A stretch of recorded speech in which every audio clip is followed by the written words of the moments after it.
Good afternoon, everybody. Thank you for coming to this 24th session and this rencontre. This evening, we're going to discuss a topic which is very topical. How can we find the right trade-offs between performance and ethics? So, well,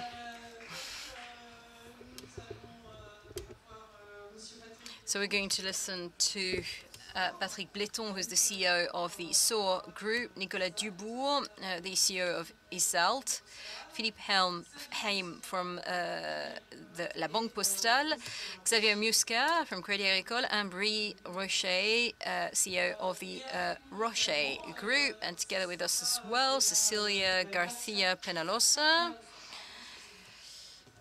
She's a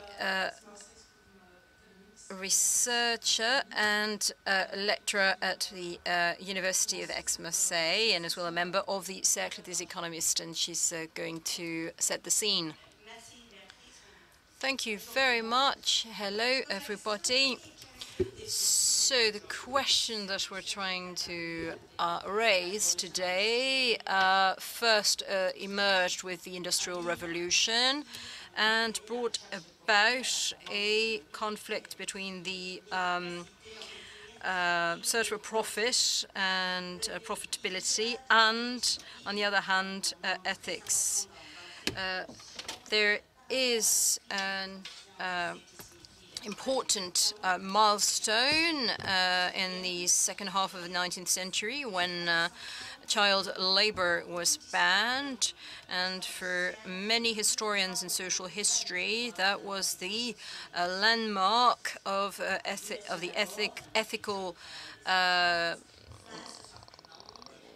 conception.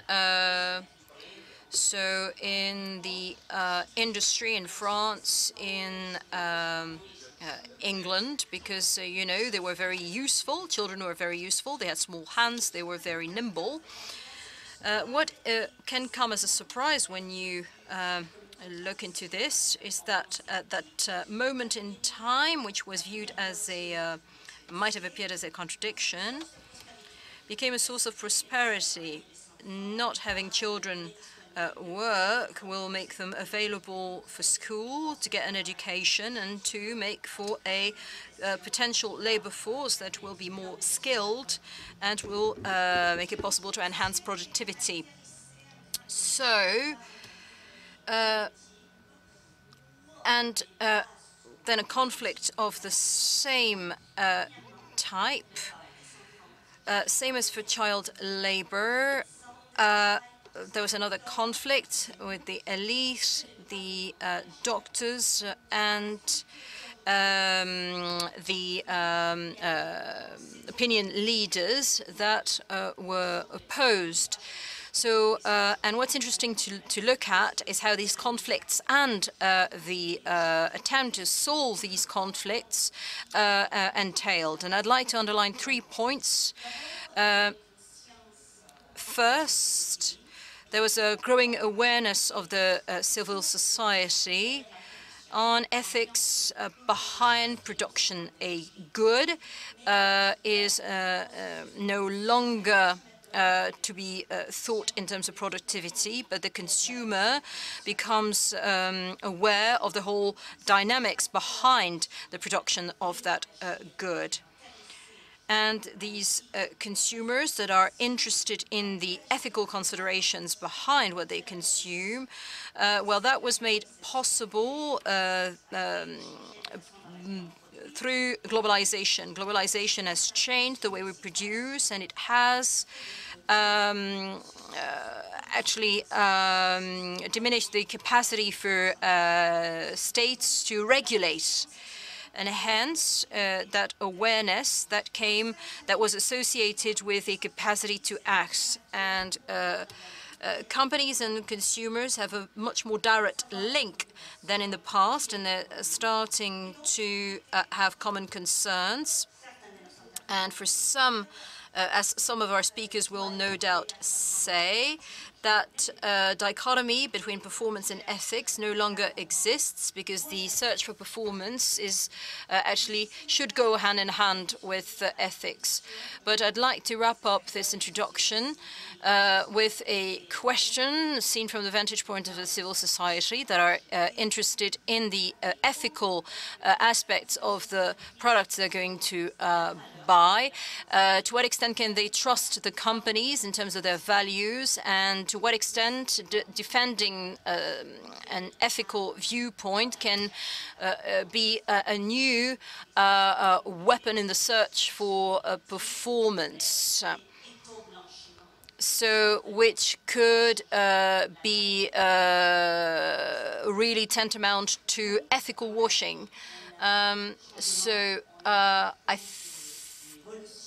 Lots of changes, but still some remaining question marks with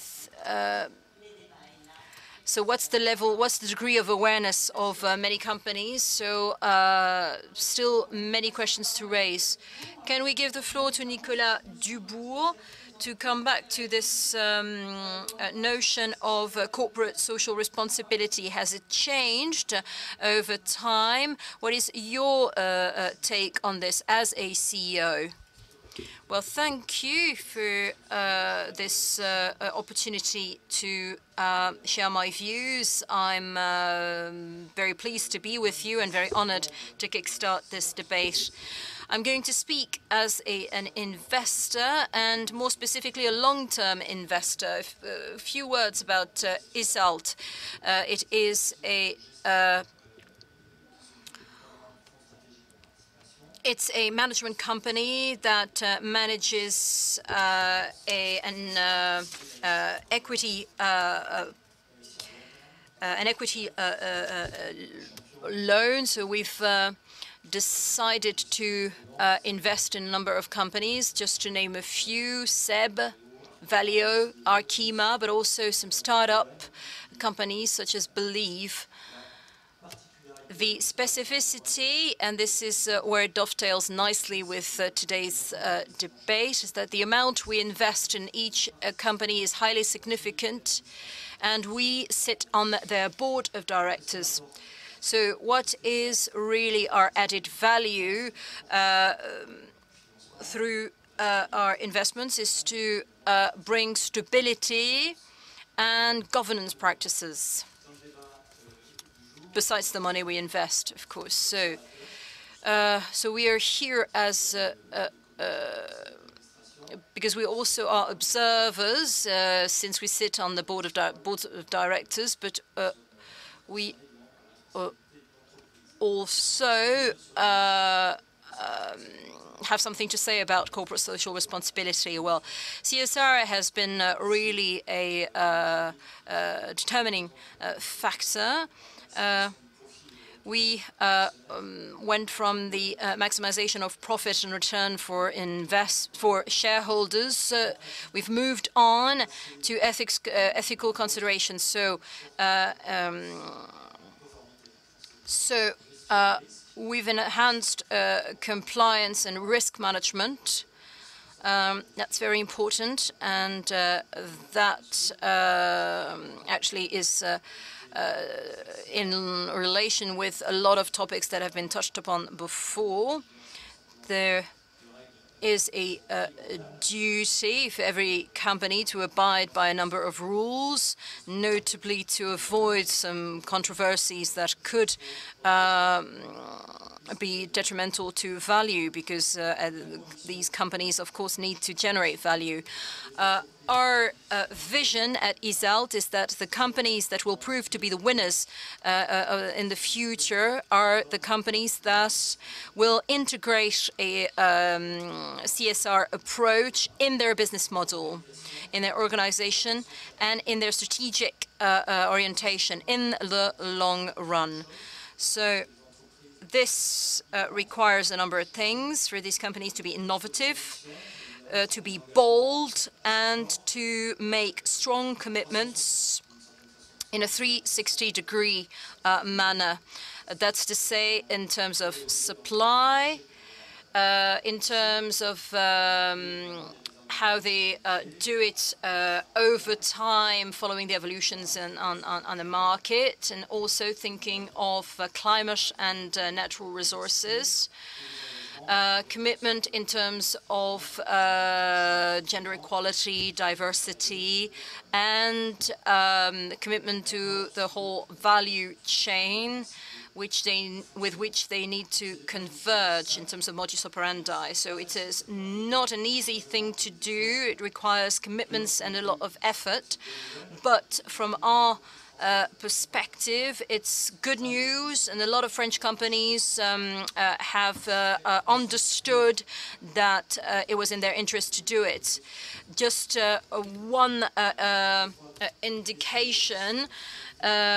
It used to be that risk management was actually the purview of the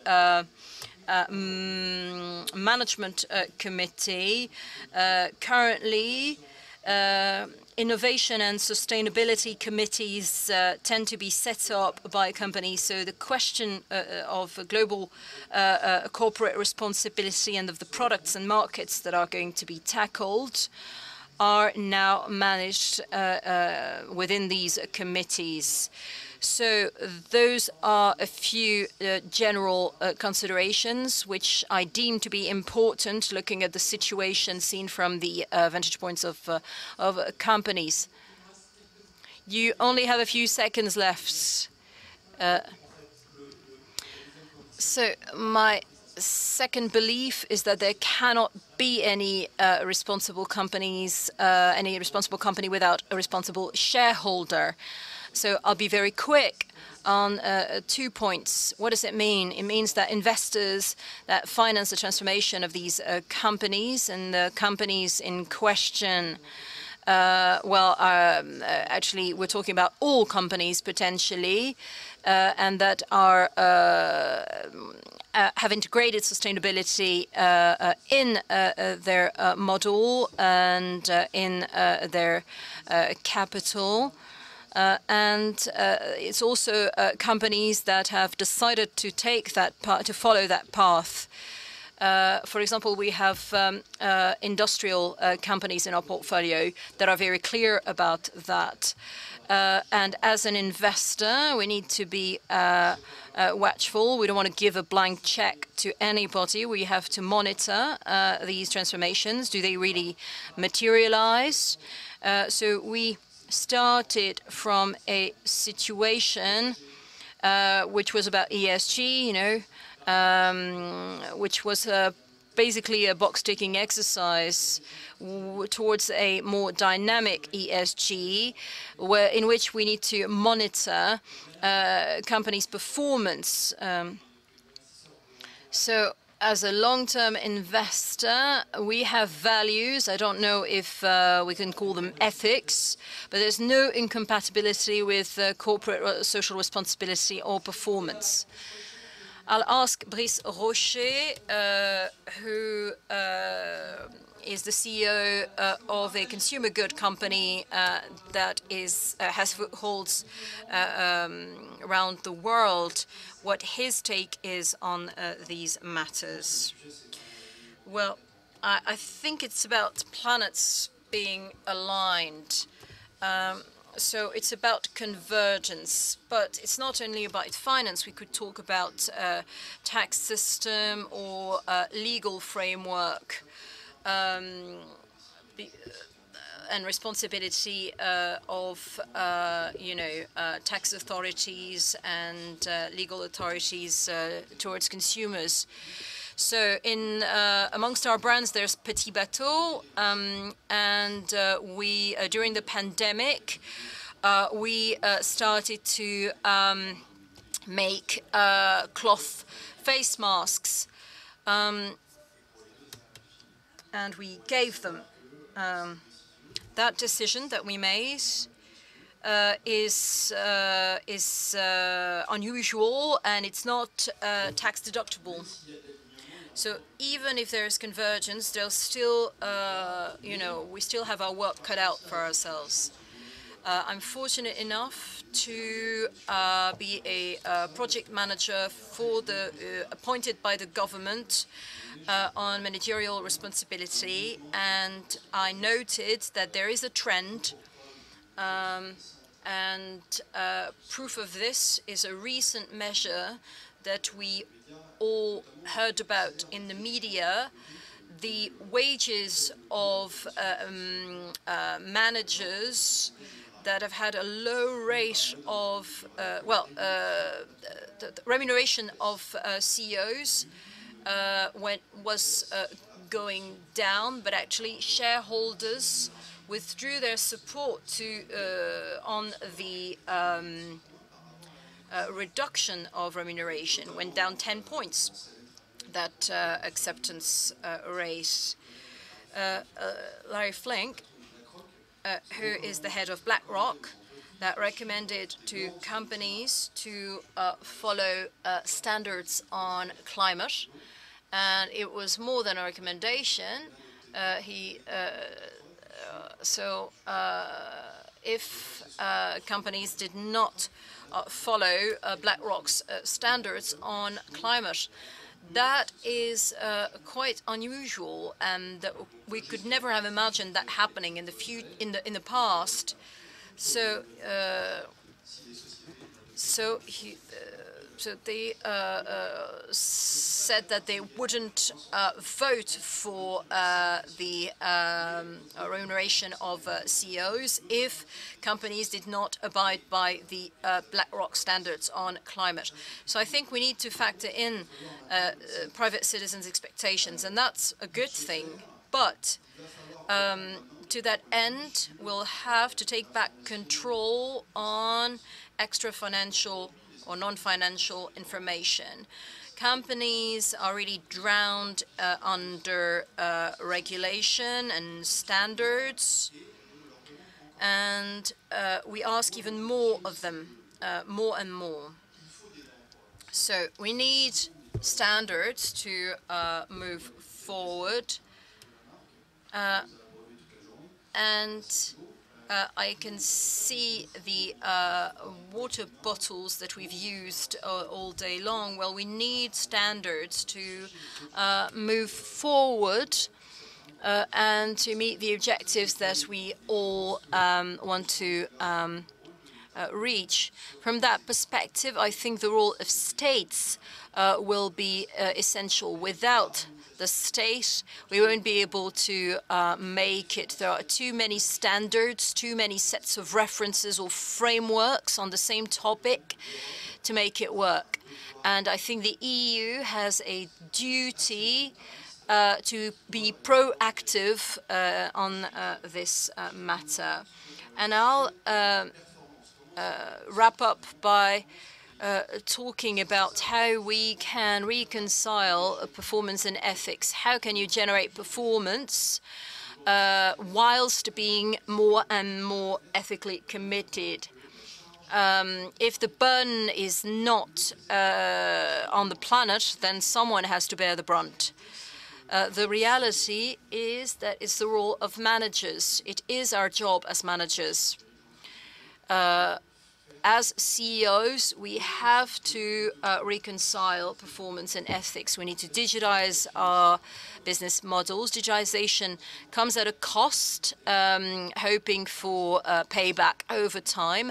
But initially, there's a cost, and that's what we do every day when we digitize business models. Well, the reasoning, the rationale should be the same in terms of ethics when we look at environmental and social questions. It is the role of the CEO to engineer that transformation. And this way it will justify these high remunerations of CEOs. Patrick Bléton do you agree with this? Do you think that it's the role of the manager? And do you think that it's also an expectation of employees in terms of ethical and environmental challenges? I think it is absolutely paramount if you want people to buy into this, to be really clear on your commitment to environmental on environmental subject. And data transparency is not always there. We mentioned financial data, but there's the whole reporting effort that will be necessary on non-financial data. And I think if we think of the impact platform, that makes it mandatory to report data that will let our employees, our staff know how we're doing. Can you tell us more about this platform? Well, SOAR, for example, made 10 commitments, cut down our water consumption, water use, digitization of our network. That's just examples. So we're trying to be a lot more transparent on these so that our staff members know what the deal is. The risk is lack of clarity. If there's a lack of clarity, then our staff members will not have the sense of belonging and will not really won't be able to relate to our business projects. And on environmental considerations, which resonates especially with young generations, it is very important for us to commit. And on financial markets, if you want to refinance on green bonds, you'll have to really use indicators that are not only financial. That's essential.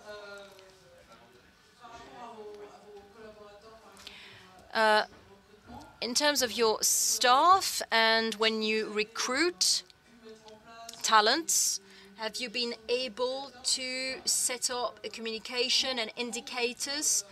How do you find you can convince the market that your company is a virtuous one? Well, we worked on our SOAR group, and we worked with Brice because he was one step ahead.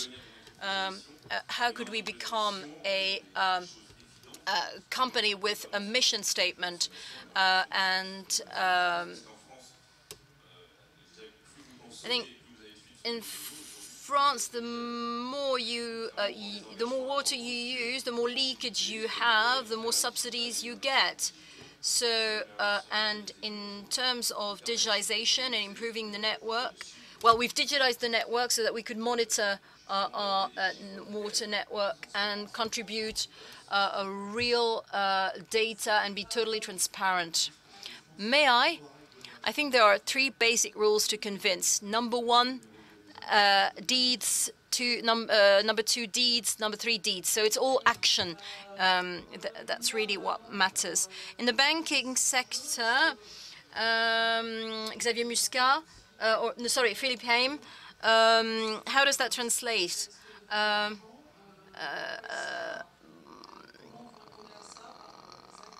What becomes of your clients' money? Do you answer with actions? Well, I'm delighted to be with you because this week we actually publicized our raison d'etre, and so we are what we call in French a company with a mission. So in terms of ethics performance, there's a really an important question of time frame. I remember that even though my hair might be graying, but actually when I was a student, I remember the debates already raging. So saying that that companies had one goal, which was to generate profit for shareholders, and then you had on the other side of that debate philosophers talking about ethical considerations. What's fascinating today is that there's a real nexus appearing between the two, and because it's dawned on us that in performance there are not only financial considerations but also non-financial considerations, and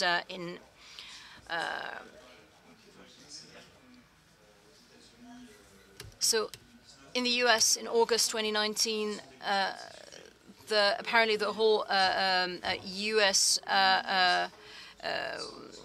Colin Mayer in Oxford said that the point, the point of companies was to to give meaning to the whole of society.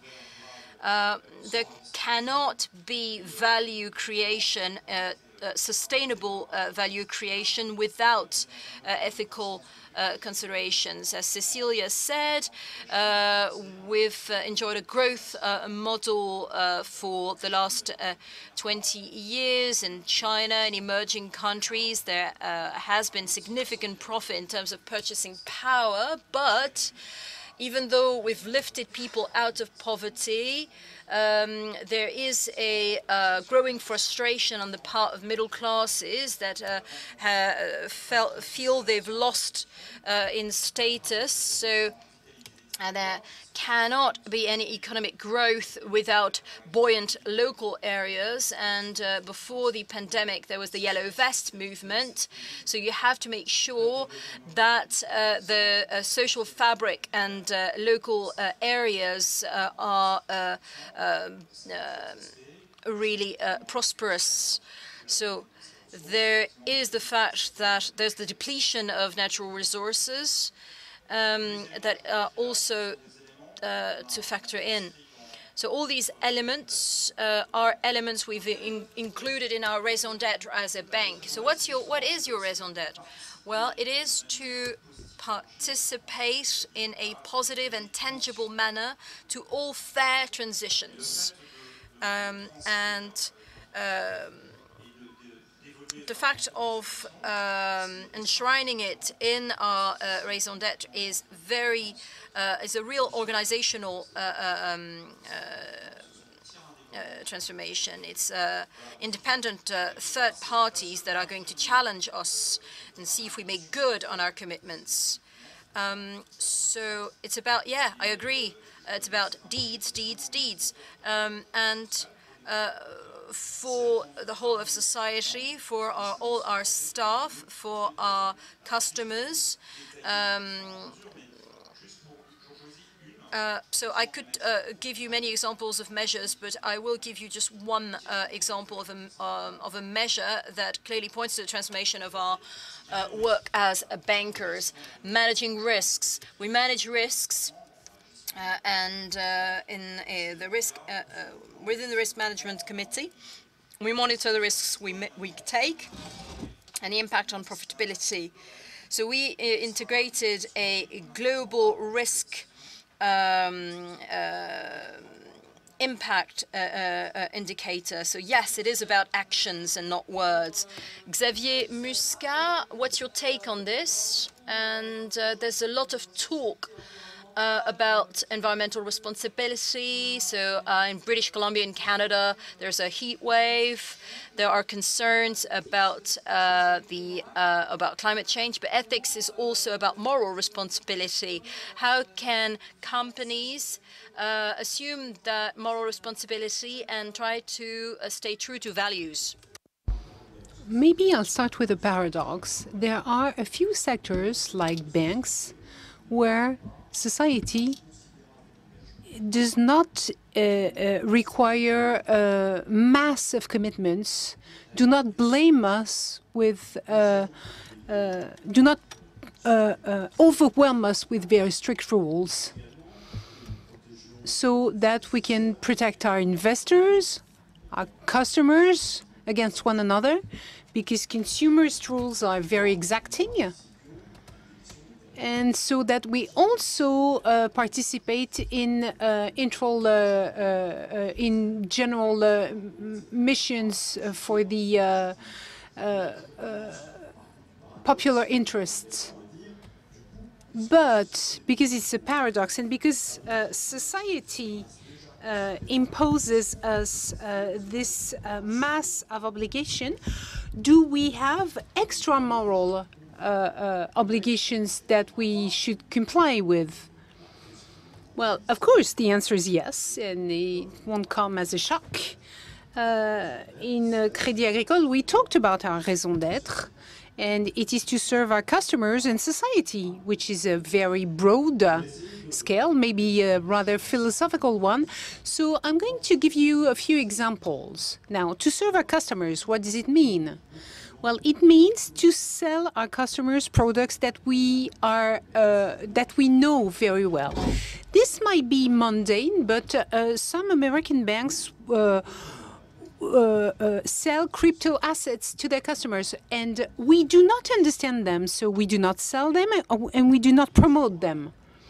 Another obligation, moral obligations that we have, is not to remunerate our collaborators depending upon the number of assets they sell, so that the relationship with the customer is completely transparent.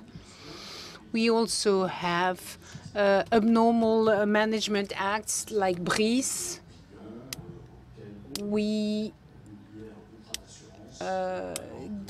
gave money to our customers because we were connected to an insurance contract. And in fact, we shouldn't have to pay for this, but we did.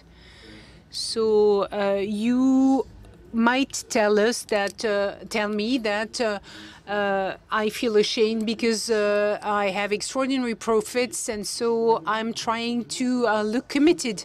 But deeply, really deeply, this is not the case.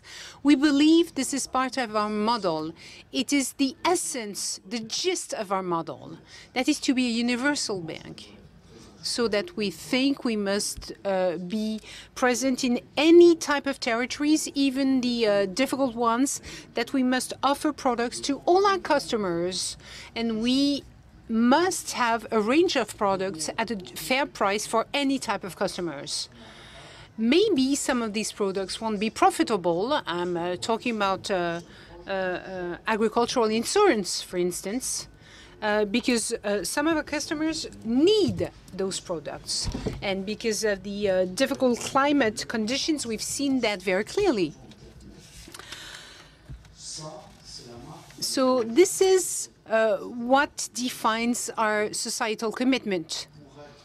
We consider that to be what we are, that is our DNA of a mutual bank, we need to be a universal bank, which is aligned with the expectations of society. Then I wish to point out three ideas. First, the moral responsibility of a bank, in my opinion, is to make sure that their customers are also responsible. So we do not want to entice or forbid. We want them to make sure they have the tool, they can choose whatever they want to choose in terms of products.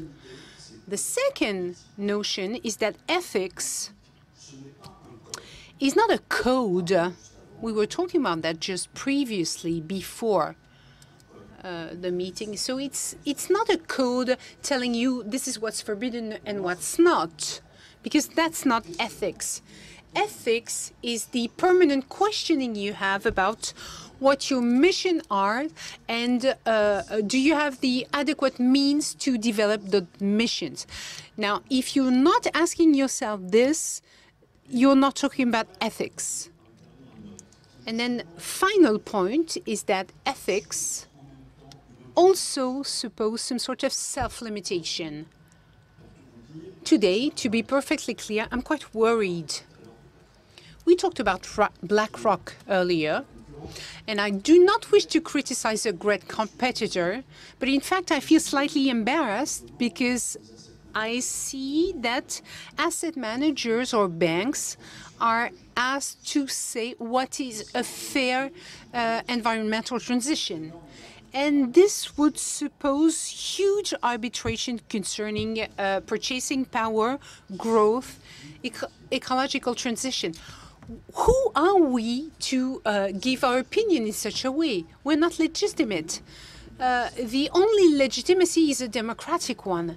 So we must accompany, support, and light. But if there's no strong commitment of society, we might be manipulated by various interests, some of them honorable, others not, some of them compliant with European values, others not. And if there's not a strong political commitment to define the framework under which we must address those subjects, our actions will not feel legitimate, and it might be criticized tomorrow as it was yesterday, because yesterday we were said to be Friedmanian unstable, and tomorrow we will be said to have imposed an order. Are there any questions in the room? Because we might circulate. Yeah, there's a mic over there. So I can see some hands raised.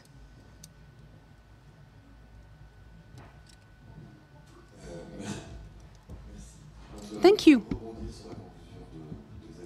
I would like to come back on the conclusion of Xavier Muscat, the head of an investment company.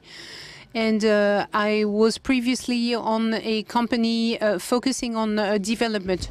So ethics and impact are very important for me. And when the Rencontres d'Aix were unveiled at Bercy, when they started, and an example was given saying that being a militant did not exclude being competent. And the man opening the session gave a few examples. So the question of the right arbitration between ethics, the environment, there are many debates concerning oil or diesel or electric cars.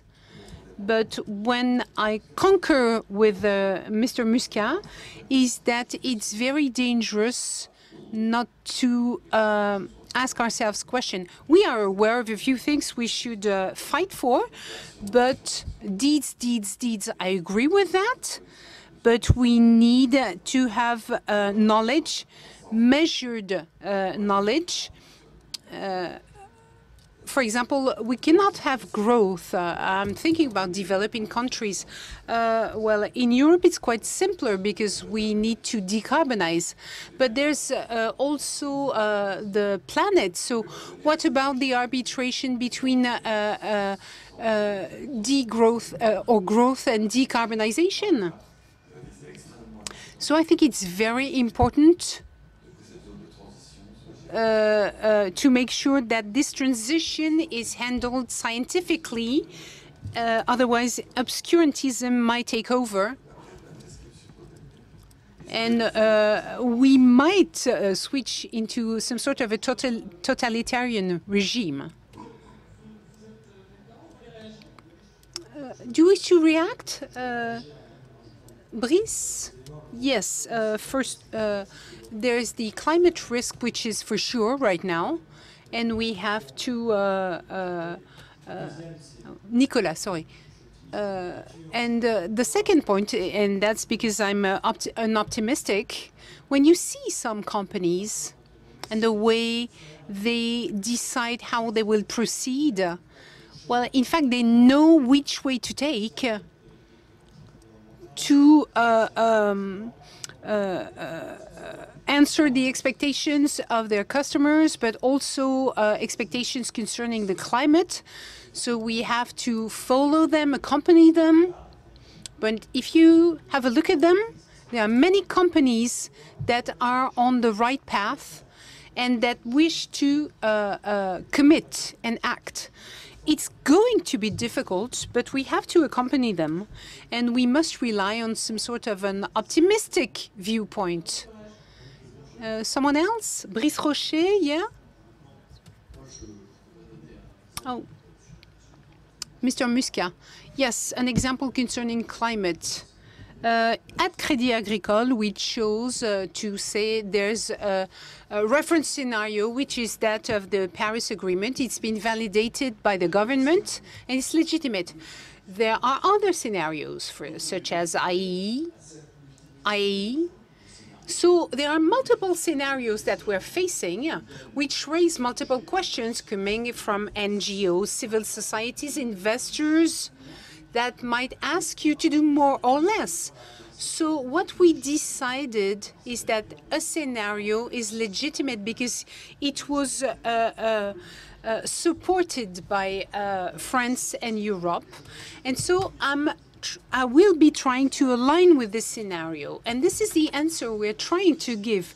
But it's a difficult answer, of course, because by definition, at any time, we might be told that we're doing not enough or too much. And there's a permanent tension that we must face. Of course, this tension will be easier to handle if there's political consensus around a common goal. Brice Rocher. Yeah, concerning growth and our environmental responsibility, of course, it's complex. So let me give you an example from the Rocher Group. Between 2018 and 2021, we decreased our greenhouse gases by 17%. Of course, investment is necessary for those, and it's again about the balance between investment and degrowth. But it's because it's so complex that it's challenging and exciting. That's why we well, in fact, I'm not a big fan of the American culture, but something which is nice is that in Europe we talk about caution, and whereas in America people say, well, Kennedy says, well, let's go to the moon. I have no answer, but let's go to the moon. And this is what's so fun in our job on a daily basis. There are solutions. We're making progress. We've been making progress for the last 200 years. Let's bet on this collective intelligence. We will find solutions on the way, and we have to be positive and optimistic. And I agree, this is very complex, but that's why it's so challenging. Hello, Flora Gebali, founder of Coalition, which is an agency for environmental and social transition. It's very interesting to have your viewpoints about profitability and ethics. The question I have is, how would you define performance? And what about deciding that the goal would be ethics? Shouldn't we merge ethics and performance so as to transform the way we envision performance? At Crédit Agricole, we have great profitability and growing profitability, and we do not feel ashamed. This is what makes us and our success. But what I'm trying to say, and I think that we all have the same idea, and this is probably even truer for a bank, because when you're a bank, you have customers or shareholders, which are the French society. Who are the French society? And we have 20% of market share in France. And the Post is also outstanding in terms of presence. So you can not ask, when you look at your customers, your shareholders, if your behavior is not understood by all of them. And this is what ethics is all about. Before taking an action, let's envision it and wonder, will my customer understand that? Will he understand how and why I'm investing? So what's interesting is the public outlook on our daily action. And that would, if you add this, well, ethics will serve your financial performance. So it's probably the most convenient way of measuring performance, even though we have other ones that is, for example, a satisfaction index.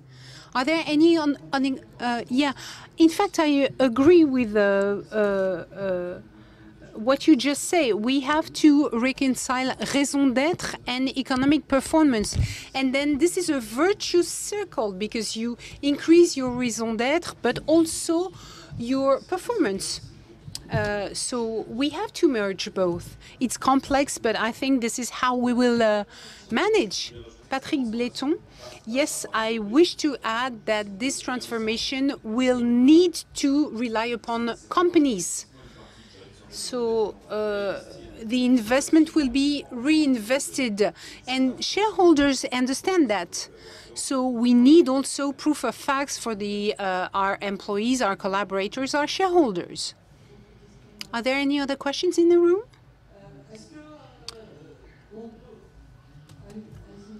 Yes? Something I wish to address, which is quite necessary because we're talking about corporate responsibility, and there's also what we should do on a global scale. Because as Xavier said, we cannot be self-referent in everything we do. There are many positive things, such as the beginning of an international cooperation that is possible, and thanks to Joe Biden, among others, which is very positive. We are also facing possible traps, such as the leading role of Europe, but we have very complex regulations. There are debates about taxonomy or the place of gas as a transition energy, which is central, risk of competition or confusions between European standards and what will come out internationally. Because they will have to abide by those rules when they deal with international customers. So it would be very important to conciliate performance and ethics at a global level. I think there was a question in the room. Yes, good evening. I'm at the general inspection of Banque de France. Oh no, please don't react like that. It's just a question. No, there's nothing wrong. I just wanted to come back on what you said, especially on the part of bankers. You were saying, you were talking about legitimacy and illegitimacy, about what should be financed. And maybe this moral position contradicts your activity and your profitability. And Mr. Heim, you were saying that it was important to have standards today. So what do you expect, in fact? Do you expect anything from a regulator, either to show you a possible way in this difficult conciliation between ethics and performance as business managers of banks, for instance? And could that help you with the competition, and to what scale? Well, I think Philippe will probably add something, but do not think I feel reticent. There's no reticence for me. I'm just well aware that we are being asked to make choices and to have an impact on society, because as banker, La Poste, Le Crédit Agricole, people from BPCE, we weigh in the economy and in the service to the customers. So if we said you should do such or such a thing, it might have an impact not only on our customers, but on society at large. So we need to be aware of what we're doing. The question of gas as a transition energy was raised. Well, let me tell you an anecdote. One day, an NGO told me that Crédit Agricole financed project with gas, which is not good because gas release greenhouse gases. And I said, well, you know, I'm Corsican, and the ferries going from Corsica to the continent use fuel. Corsica Linea decided to change that. And they have boats that use gas. And I financed the project. Should I be criticized for that? Because it reduces CO2 emission by 50% and nitrogen emission by 80%. So what should I say to my Corsican fellows? Let's keep the polluting boats or use rows and sailing boats to reach the continent? So, you know, sometimes civil society tells you, but you're still financing gas. Yes, indeed I am. I'm financing gas because we have a carbon society. And it's not my place to say that society should decarbonize on a certain pace, because we should not decide upon the rhythms to be taken. There need to be a political consensus, because prices are rising, energy prices are rising. It's unavoidable. And I am not the one to decide about the increased rhythm. And something I believe deeply in, because I was formerly a civil servant, in the 70s, there was the oil crisis, and the government decided to build 72 nuclear plants, and he built them. And the energy policy is the responsibility of public policy. And the environmental transition is environmental policy. And the state should define it. And then turn to the bank and say, follow us. And we will. Because today we are ahead of the rhythm, but they would like to have some sort of a leader that's been elected democratically.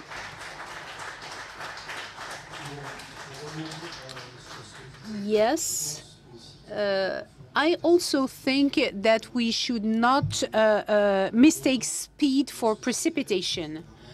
But our society do not anticipate, and it is the role of the manager to anticipate main trends and to adapt the business model to what will come tomorrow.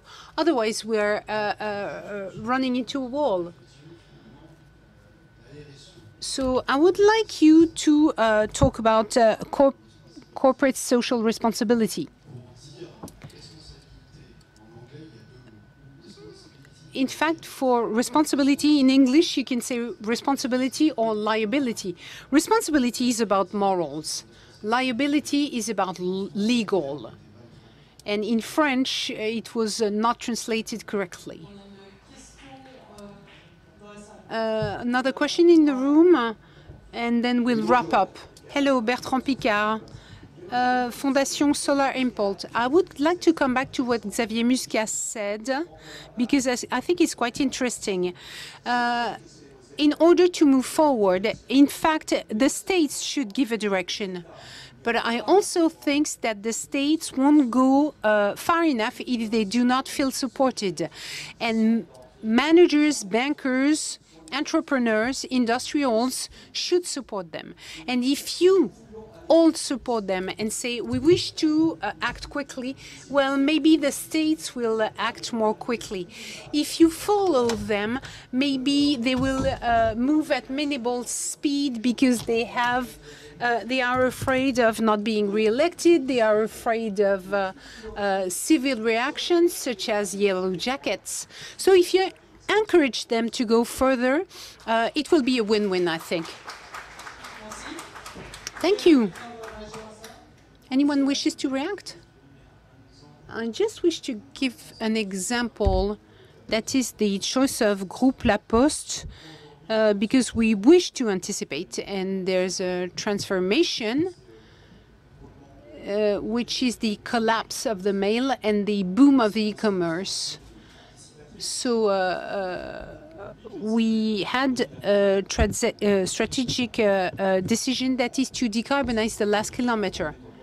And our project is that in metropolis in France and Europe, we should deliver in a neutral carbon way. And we did not wait for governments to help us. Yes, I work in an IT group which answered consultations from people of the panel here.